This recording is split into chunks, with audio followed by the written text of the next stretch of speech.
Hi, everyone. Welcome to Nugentino Cinema. And I want to welcome back Jay Cheel. Thanks for being here. Oh, thanks for having me, Drew. And no problem. Thanks for being here. And Oh, we're going to review. thanks for having me. We're going to review The Astrologer, which is a film by Craig Denney from 1976, I think. And so I had originally seen this movie at the Alamo Drafthouse about 2 years ago, I think. It was like the end of 2020. And the programmer there like introduced it as something that we would never see again, or we would never have the chance to see again. And I don't think he was even legally allowed to show it. But it was a very interesting experience. And I actually I fell asleep during many parts of it because like I didn't even know what I was watching. And then I woke up and all of a sudden the movie was over. And I was like, what the fuck just happened? So I ended up giving it like a 1 out of 5. But I always we had a good conversation about it because people at the Alamo there like talk out in the lobby about the film, and we had a good conversation about it. And then I always thought about it like just for like a year, and then I went back and rewatched it, and it's become something that I'm kind of fascinated with. And so this movie, it was I don't even know, like it was made by Craig Denney, who was an actual astrologer. Like it is a movie about his actual life to some degree.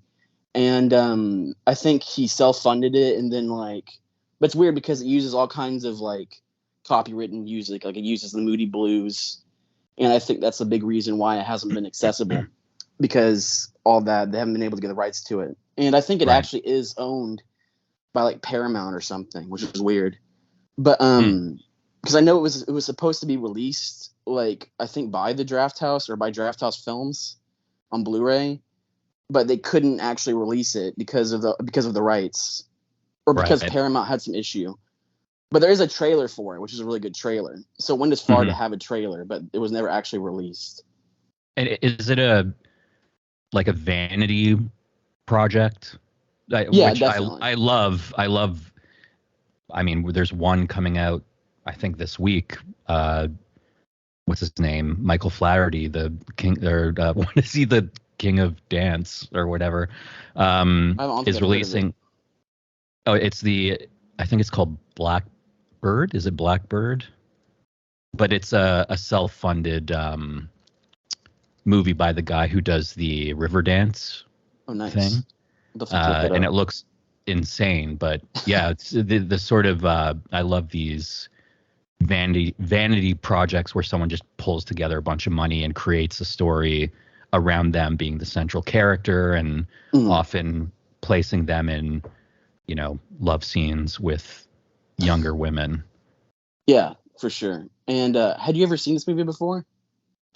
No, I've seen the other Astrologer, but not this one. But I had heard about this when it was announced to be screened at the Drafthouse. I just didn't know much about it. I was confused initially, thinking it was the other Astrologer, but it's weird because it's like the same release date.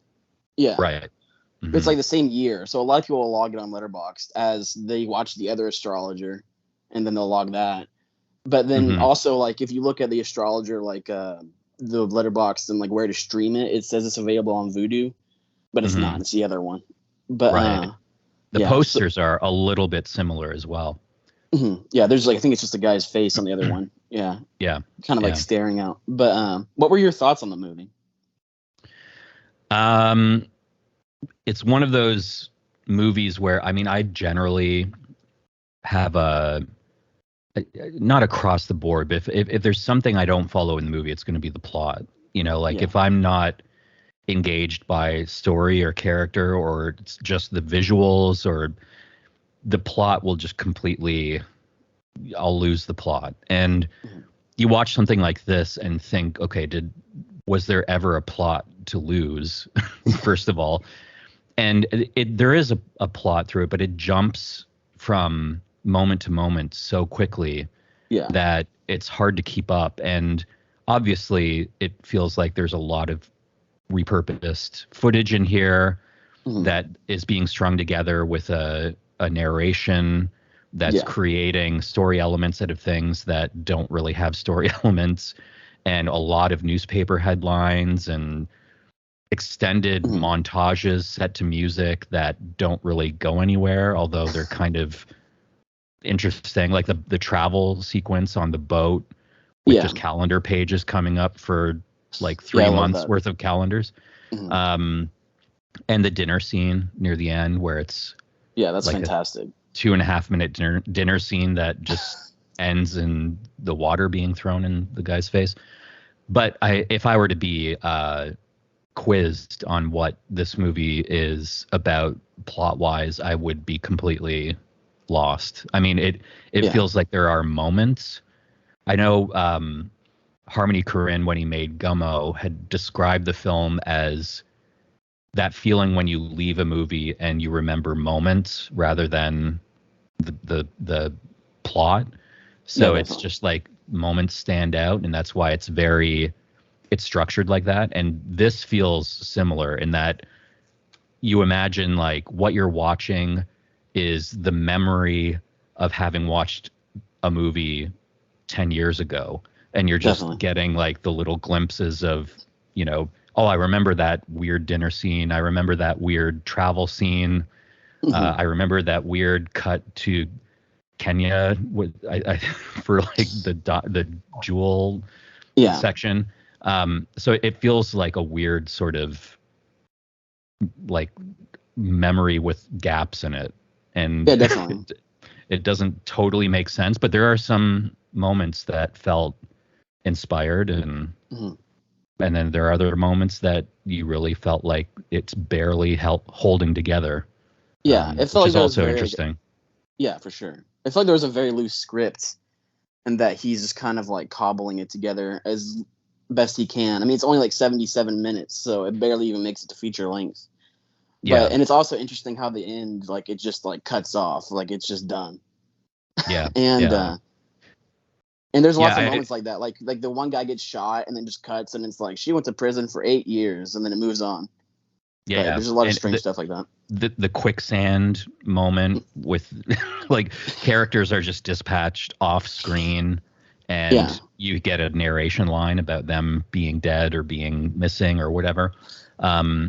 It feels very collage-y, like someone. I mean, do you know, when you watched it at the Draft House, was there any discussion about what percentage of that film was shot for this film, and whether or not they were using stock footage from other things? I assumed like all the Clipper footage and the submarine stuff, and it seemed like a lot of that stuff came from elsewhere, that he managed to just come up with a reason to use it in the film. Yeah, I would assume so. And it definitely, I don't think we talked about it back then, but this time watching it, I definitely noticed like there's lots of things, like there's like black and white like clips of like somebody's face that just like cut in, and like there's things that are very obviously stock footage. And then like so for some of that stuff, like the Clipper, like I'm sure there's a lot of stock footage in there, but I've never read like an official like a percentage or anything, but I wouldn't be surprised if a lot of it is. Yeah, I mean, obviously reminds me of Ed Wood and for sure. Roger Corman cannibalizing his own films.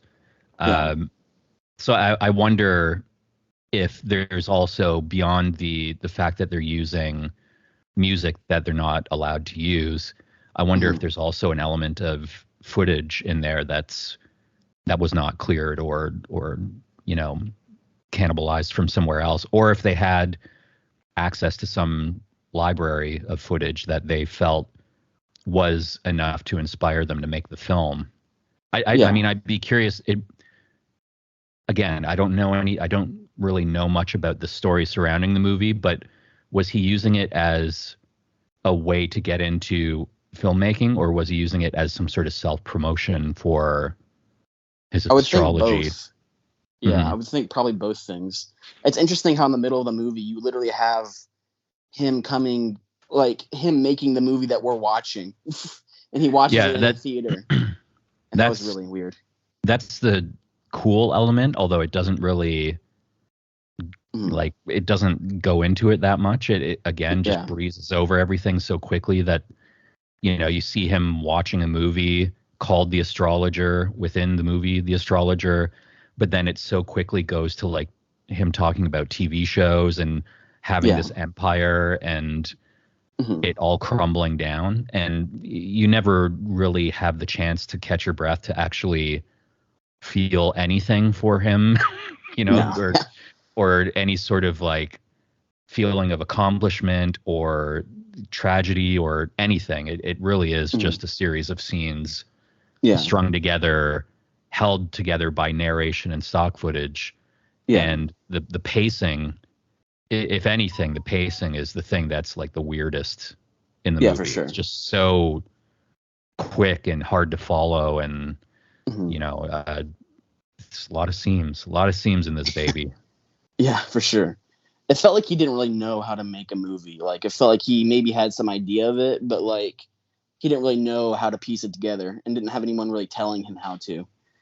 But I think I mean, even like you think of you know, any filmmakers really, like Marvel movies have a reshoots structured into their budgets because they understand they're not going to get everything. They might miss something, or they might get everything and then have a test screening and realize they need to juice some element of the story to make it more appealing. So you can imagine someone who has no experience with filmmaking thinking they're going out there and getting everything they need, and then coming back and realizing we don't have, you know, the connective tissue to get from this moment to that moment. So what do? We just put narration on it, or cut to a newspaper headline, or cut to a stock shot, and you really sense the struggle throughout this. Well, I liked how many newspaper headlines there were. Like every little moment in his life was like front page news. It was his mom dying. Yeah, that was the one I was gonna say. But there was lots of weird stuff like that. But I had a note here, or I thought it was like weirdly. I've been able to follow the plot a little bit more the more I've seen it, but like it's still very like loose. But like I thought it reminded me of like The Wolf of Wall Street, or like even Citizen Kane in a weird way. Just sort of this like weird like rise and fall story. And I love stories like that, like Boogie Nights. Yeah, there's a lot of stuff like that. I love stories like that as well, and it doesn't work necessarily, but you get the sense that they're trying to tell this rise and fall story, and you're just not spending enough time with people to really latch on to it. But that's also, I think, what makes the movie interesting. Like if it was just a poorly made, you know, story that did make sense but was just not compelling, that's a whole other issue. I mean, I think it's definitely, obviously, people talking about this film still, and you know, trying to figure out ways to watch it. There's something about it that is compelling, and it's the fact that it doesn't work. Yeah, definitely. In terms of at least traditional narrative storytelling. Yeah, but I think he hit on something with like the montages that are actually good. Like they might be like weird, they might be like very strange, and there's not like a lot of it is just like random things coming in, but there's something like rhythmically cool about like some of the stuff in there. Yeah, I mean, that dinner scene, if the whole movie was working on a certain level, and then that dinner scene montage happened, it would feel more like it was constructed out of artistic intent. Yeah. Rather than it feeling like it's stretching a runtime. Yeah. I mean, it still feels like there is artistic intent there, but you can't help but, you know, within the context of everything else in the movie and how the rest of it plays out, you can't help but also think it's like truly just stretching out a runtime. Yeah, for sure. But it's still fun to watch. I mean, yeah. I think the story, I assume the story behind it is just as interesting, if not more interesting, than the film itself. Is he probably still alive? I think that was one thing I was going to bring up, is that I don't think anybody's ever been able to find him after this movie was released. Like nobody knows what happened to him. But from what I've heard, the movie came and went. Like it wasn't really in theaters very long, and but it was aired on TV like once, like I think on like a network, but this was like in the 70s, and that's all I've heard really about. But like I've tried to look it up, but as far as I know, there's no like information about him out there. Right. The guy at the Alamo Draft House was saying that he's never been heard of again, but yeah, I'm not totally sure. Yeah, I mean it. I guess the other thing is the way it shoots for this like epic story where it's actually doing some world traveling and like putting the title cards up that say we're here now and we're there now, and it does feel like they're attempting at giving this idea of it being an epic story, but when you end up in those places, it's very brief and very limited in terms of what you're actually witnessing there. How he gets involved in the jewel smuggling, I didn't understand that totally either, because one minute it was Kenya, right? Yeah, I think or somewhere. They definitely show Kenya. He's in Kenya, and then, well, we cut to Kenya not knowing that he's going to be there, and then he's there, and then suddenly he's in prison, and it's just very hard to follow. And the snake moment, and well, from what I understand, I think he was just trying to make money for his astrology trade or something, and he was doing that by trading like diamonds or uncut gems or something like that. And but what it felt like to me is like it kind of felt like he was infusing different like weird genres. Like he like wanted to have this epic, but he's like, I also want to have like an adventure film, and I also want to like have like some weird horror elements, like when they go skull will flash on screen. Yeah. And like I felt like he was like, I never like totally understood this term, but I think I understand it. Like a kitchen sink film, like you throw everything into the pot, and that's kind of what it felt like to me.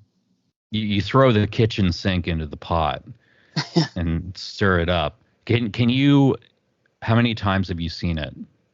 3 times. This is my third. Okay. Can you give like a pretty solid, dependable plot synopsis?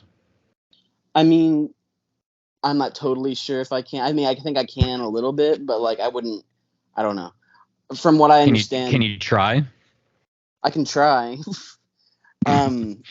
So at the beginning, he's a kid and you see flashbacks of him, and it feels like he's making his own biopic in a way. Right. And like he's an astrologer. He was a criminal when he was a kid. Not a criminal, but like a petty thief. Okay. And wow. And he was a petty thief, and then he became an astrologer, which is another form of like hucksterism. He even admits that. And then eventually, I think it's showing, because towards the later part of the movie, he's like a famous astrologer and he's super rich. And from what I understood, when he's going and trading the gems, like that's all like how he made his money, like is by going and doing that stuff. I think he's trying to show how much of a badass he is he was like in this crazy prison. And like I thought it was really funny the moment where he's standing there with all the guys like shirtless, and he just like looks like this like weird, slightly chubby guy, but he's supposed to be like a badass. But and then crazy stuff happens. People sink in quicksand. I definitely can't like I don't know all the people he was like hanging around with. I don't know what their intention was, but like eventually he ends up on a boat. I think it's also supposed to show how badass he is, that he was like on this boat for 3 months trying to get home.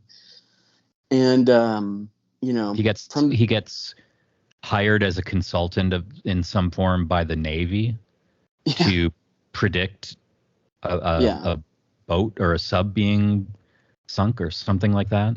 Yeah. Well, that was what was weird, is that at the beginning I thought like, well, he's saying that astrology is just like, a scam, like grab the front. But then later it seems like it's like this is real within the movie and everybody needs his skills. And he's even saying at the end, he's like, I'm not a clown. Like, I don't need to admit that this isn't real or something like that. Or like somebody's questioning the science of it or something. He gets super mad. But sorry, there's somebody trying to get in my house. Oh. There's like these little kids who, sorry, I'm just gonna go close my door. You have little kids that try to break in? Well, I have a roommate, and Hold on one second. Okay. Hi. Sorry, I don't know what's going on. But anyway, I don't know where I was at. Well, yeah. you were pretty close to giving a full plot synopsis. But obviously the plot is not real. Well, the plot does kind of make it interesting. There, like that moment where he shoots the guy and the animated blood comes down the screen, and I think I saw like a Lucky Clover wipe. It feels like he's throwing random wipes in there. Definitely with like the clover. But what I was gonna say, to go back to the plot synopsis, like at the end, so these people are trying to obtain his skills or whatever, and then it shows him like rising up and like, you know, making his movie, and he's achieving all of his dreams, and you know, and eventually like dating like a movie star. It feels like it had to be influenced by Citizen Kane in some way. I mean, I know it seems ridiculous to compare it to that, which is like the greatest movie of all time according to some, but like there is like plot similarities a little bit. But he's dating her. She was in some weird drug den, which I didn't totally understand, but I thought that was really funny because there's like some like phrases on the wall that are like God is dead and life is shit and like just all this like weird stuff. Yeah. But I mean, it's I wish there was more with the movie within the movie, like a little bit more in terms of making the movie within the movie, and that, I mean, that meta element feels a little bit ahead of its time. Yeah. Even if it's not really fully realized in any meaningful way, but just the character saying he's going to make a movie and he's going to call it The Astrologer, and I don't know, was kind of interesting, but doesn't really, it's not utilized really. But yeah, definitely. But yeah, I also think it's interesting how like it ends with him like on a downfall, and that's just where it ends. Like it's like, I love the line of the guy. I actually thought this guy was kind of good in a way. I mean, not great, but the guy who's like his like accountant or whatever, and he has some weird like silver hair, which is like some terrible makeup. But I thought his performance was decent. But like, or go ahead. There's some interesting shots in there as well. I remember there being someone being arrested or something, and the cop, like the light in the foreground with the action happening in the background, and then it dissolves to a cop in the foreground and something else happening in the background. And it's not like it's weird because the filmmaking itself, I don't know that it was horrible. It's just it almost feels like it fell apart completely in post. Like they just didn't get what they needed and had to really work to string something together.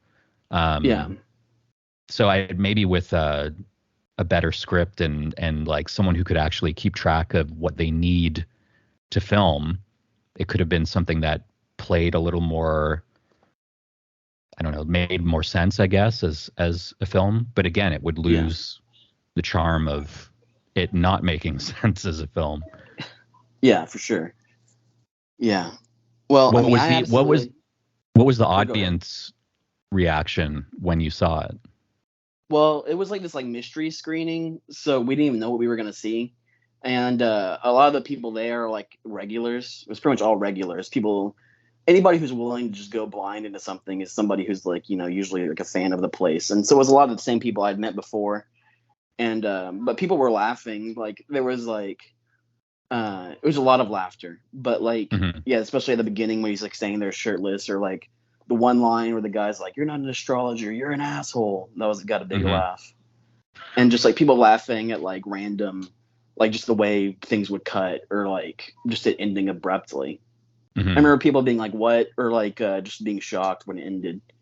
Yeah. But was there a Q&A afterwards with the programmer, or was it just a casual discussion in the lobby? It was just like a casual discussion in the lobby. Yeah. Yeah. He does like an introduction, but like usually like the after discussion just takes place in the lobby or in the bar. Did you eat anything? I don't remember. This is about 2 years ago now, but I think I had something. Usually I do, but I don't think it was very much. Okay. like French toast sticks or something. Probably, I mean, I like to get the pretzel there, which is typical movie theater fare. Yeah. But or soda. Sometimes I get Mm. wings, but I Mm. might have got wings. I don't know. Nice. But So what's the legacy of the film now? Like obviously it can't be released, but yeah, we watched a copy that's been put up on the Internet Archive. yeah. And as far as I know, that's the only place to find it. It's been put up on YouTube before, but it's been taken down. So it Hmm. seems like there's people trying to keep it out, or like I don't know, trying to like protect their copyright or whatever it is. But And it was a pretty good. It says it's a 2K scan of the yeah. elements. It looked pretty good. Well, it said it was uploaded by Craig Denney. Obviously, that could just be somebody who made their name Craig Denney. But Mhm. I would like to think that it is him and he uploaded it himself.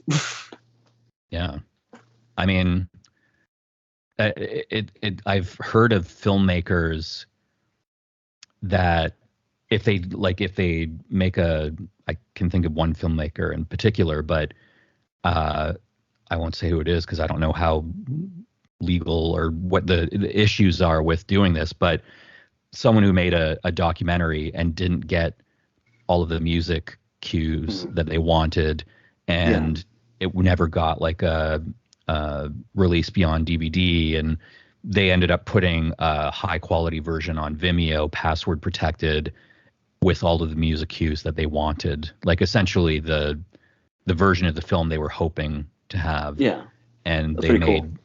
business cards with like the link on it, and Yeah, anyone who wants to see that version of the film, they just give a business card to them, and you go to the protected link, and it's like a HD nice. version of the movie with all of the elements intact that they intended to have intact. So Nice. I like the idea of a film that can't legally be distributed existing on the internet somewhere in a form that's not just like a overly compressed YouTube link. Yeah, But seems yeah, to I like be that like idea too. someone actually trying to keep it accessible in a way that is watchable and you know for Yeah, for prosperity, just keep it up there and allow people to access it for forever. yeah, for sure. Yeah, that's what I like about the Internet Archive. There's a lot of high quality stuff up there, and like I've been able to see, like I went back and rewatched The Brown Bunny, which is like Mhm. something that's not streaming anywhere, but was like really cool to be able to rewatch. And like, yeah, that's what I really like about that site. Like it's not like there's like an easy app to be able to like access it, but like if you can AirPlay with your phone, which is what I did, then it's Mhm. a good resource. Yeah. Yeah. Yeah, I mean it's weird that there are. I mean, I understand why this movie isn't out officially, but Brown Bunny, I think of nearly all of Harmony Korine's films outside of The Beach Bum and Spring Mhm. Breakers are not streaming anywhere and Yeah. not available on Blu-ray. I have the DVDs, but they're all discontinued, Mhm. and even now with the new Todd Fields movie, like the fact that his movies aren't streaming and aren't Yeah. readily available. It's funny you bring that up. I just rewatched I didn't rewatch it. I watched for the first time Little Children last Yeah, night, yeah, and I loved it. But yeah, it's yeah. it's only available. I bought it on Vudu, but it's only available in Oh, did you? SD. Yeah, Oh, in that's SD. that's the only way it's available. So Yeah, I'm sure there's probably also some differences between Canada and the US, but I think maybe In the Bedroom is available on iTunes in standard def, but I'm hoping with the release of his new movie that they will get his films out there and available. But I mean, if the Astrologer is up there in 2K, why can't In the Bedroom or Little Children be up there in 2K? Yeah, there's a lot of stuff up there. Is the Brown Bunny one like a DVD rip, or is it a I think it was a DVD rip. Yeah. Because I had this like old school Columbia like introduction that felt like it was taken right from the DVD. Okay. But but it was good to see that. I always wish that's what I love about like repertory theaters is getting to see something like this in a really cool, like high quality way. Like I Yeah. wish I lived in LA or something where because they just screen the Brown Bunny out there on film, and Hmm. yeah, it's always great to see something like that in a way like Well, that. But I wonder where was this screened on film when you saw it? no, it was only digital. But Okay. I yeah, was going to say, I wonder where even the digital version, like what is the print? Where did they access the print to make a 2K scan from? You yeah, know, like maybe if it's got Paramount like connections, Paramount has a print or something. yeah. It was some studio like that that owned the film or had it in their Hmm. archives or something. But Hmm. I thought it was interesting how you could actually hear the film noise, like not just like I don't know how to explain this, but like The something like the camera sound. running. Is that what it was, or like it was? Like, I thought it was like the projector, not the projector, like whatever it would have been when they're transferring it. It was like some sort of weird noise in there, but I liked it. It probably is the camera on the day, like that's why a lot of the film cameras they use that like I don't know what you would call it, a sleeve that you put over the actual mag to make it Okay. muffled for sound. Yeah. I think that's why, from what I gather, why Christopher Nolan, when he shoots IMAX, he Hmm. doesn't shoot dialogue scenes Yeah. because the camera's too loud and he doesn't want to ADR the Yeah. dialogue. But Hmm. yeah, I mean, I've noticed that in some really low budget movies, or documentaries often that will happen, uh, like older documentaries where you can hear the gate on the film camera. Yeah. That's definitely interesting. I never thought of it like that. I knew that the film, like the sound of the camera, could get into the actual film, but like I didn't recognize that sound as that being what it was. Like I thought it was like some sort of weird staticky thing. I could tell it was like analog, if that makes any Hmm. sense.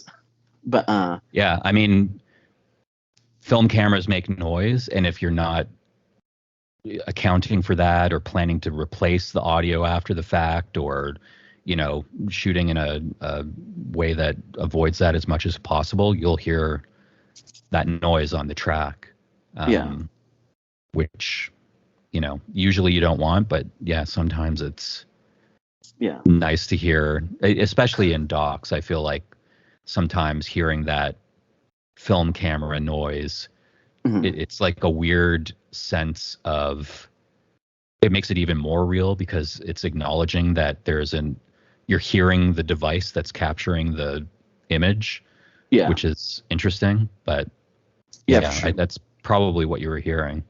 Yeah, that's one thing that I've heard you say this before. Like documentaries that are shot on film are always like really nice to see, and that's something I don't think you even get at all now. Like I can't think of anything in the last 20 years, or not 20 years, but like 15 years.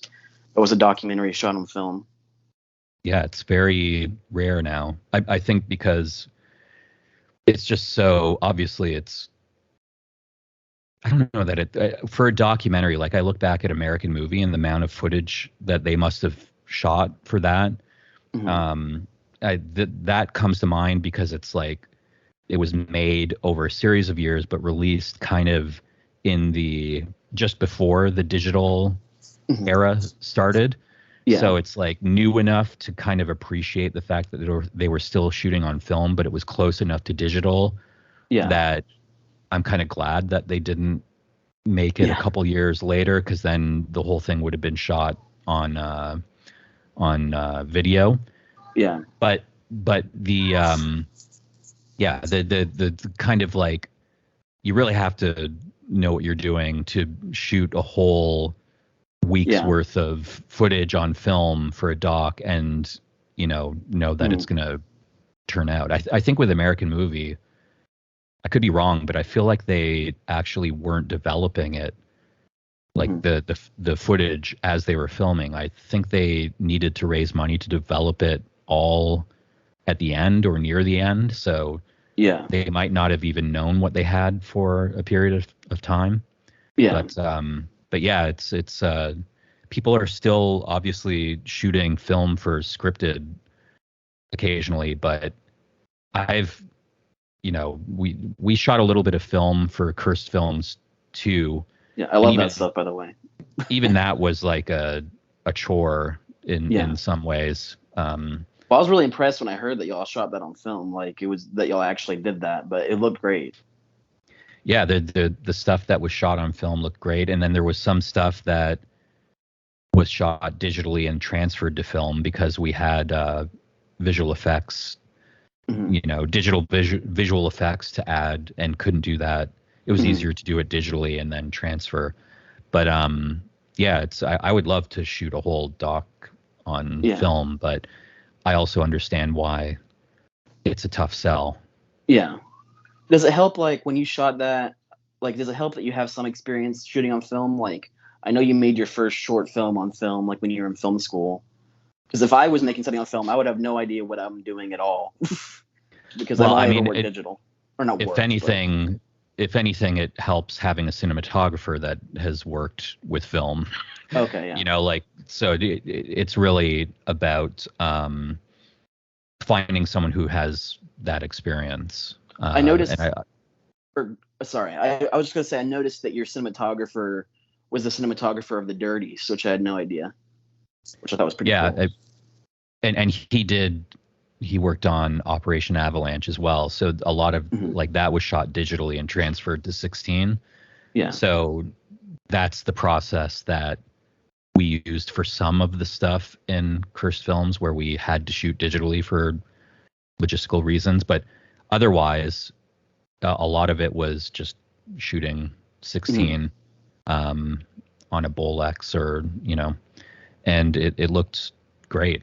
There's stuff in there that I'm really happy with, but shooting the entire thing like that, it definitely would feel a little more like you're walking a tightrope, not being entirely sure what you got and hoping that everything works out technically, and the cost of, like, considering cost of film running through the camera, and it's a whole different thing. But I hope to be able to work with film again in the future, definitely on a bigger level.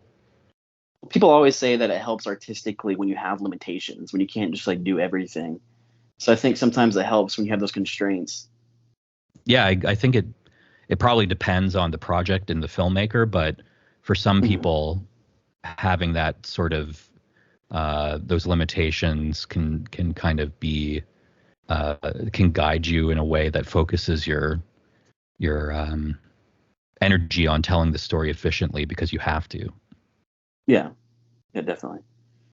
Yeah. Well, anyway, I think that's about everything I had to say about the movie. But what would you give it out of 5 if you had to give it a rating? Well, these are the kind of films that are tough to rate. Like, it reminds me of rating. Like, I've watched a few shot on video things recently, and rating those feels weird because you're like, I rate things relatively. So, something shot on video with zero budget by non-actors and non-professionals, I'm not comparing it to The Godfather, obviously. So it's rated separately. But also, trying to consider, if you take rating seriously, I guess, trying to consider not, like, overrating something so that someone is like, oh, I'm going to check that out, and then they watch it and it's like just a nightmare. So I would say realistically, it's like a 1.5. But in terms of, like, it being a curiosity and something that, if you're into watching things that are weird vanity projects that are, like, weirdly unfinished, or people trying to make art who maybe don't have all of the maybe the artistic vision or the resources, sometimes the result is interesting. And on that level, I would give it like a 3.5 or 4 in terms of, like, garbage curiosities. Yeah. So we'll split the difference and we'll just say 2.5. Yeah. Well, I also think that's not really rateable, but that's why I would give it like a 5 because I get like 5 stars of enjoyment out of it. Yeah. But like to me, giving it a 5 is the same as giving it a 1. Like I mean, it is what it is. But Hmm. like I think I gave The Room like a 3 because of like I didn't know because I could go either way. I could go 5 or I could go 1. But I really Yeah. enjoy The Room, and it's similar to this, where it's just some Hmm. weird person making this gonzo piece of art. But yeah, I really love Yeah. movies like this. And I know it's kind of like looked down upon to like say like a so bad it's good movie, but I'm gonna think of the right way to phrase it because I really do like a lot of movies like that. But Hmm. like the reason I like them isn't because I'm like laughing at them. It's because I like seeing something that's like that different and that Yeah. strange. Yeah. But I mean, I we've talked about it briefly on Film Junk before, but everything is made so perfectly now in terms of like a technical level. Um, Sometimes it feels like there's no human hand behind anything anymore mhm. in at least popular cinema. Yeah. So it's always fun to see something where the human hand actually is like a detriment to the Mhm. storytelling and the filmmaking. Like you can see how the decisions being made are traditionally wrong and not working in their favor, but end up being the thing that is the defining characteristic and the thing that makes it unique and fun to Mhm. watch. So yeah, Yeah. I love discovering weird movies like this. Yeah. That's why I love Vinegar Syndrome. There's a lot of good stuff on there. It's too bad Hmm. that this could never have a release like that because of all the rights issues. But I'd love to see it on there one day if that ever could happen. But or on Yeah. any sort of Blu-ray release. But And you don't want to take out the stuff that they don't have the rights to because that's part of the charm of it, you know. The well, there's idea movie of we're blues we're throughout like just the gonna entire thing.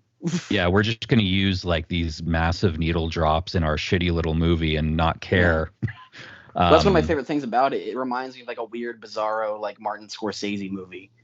Like if Martin mhm. Scorsese didn't know how to make or wasn't like the great master that he was. But Yeah. I don't know.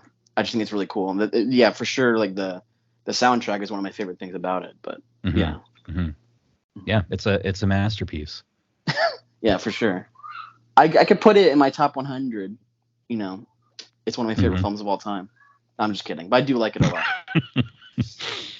But Well, I'm glad I feel like I'm that much more I'm richer having seen it. Uh, I don't know that I've learned anything about astrology or about the character or anything connected to the story, but I've yeah, learned about the filmmaker attempting to make this movie, and that's yeah. fun. That's one thing is like you don't really get to care about him or like you don't get invested in his character. But like I thought he had this weird charisma. Like he's not that good of an actor, but also Mhm. there's something interesting about watching him. Yeah, But yeah, like a sexiness. yeah.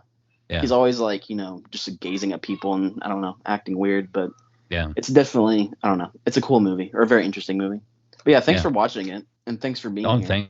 thanks for inviting me. I'm excited to be on your show.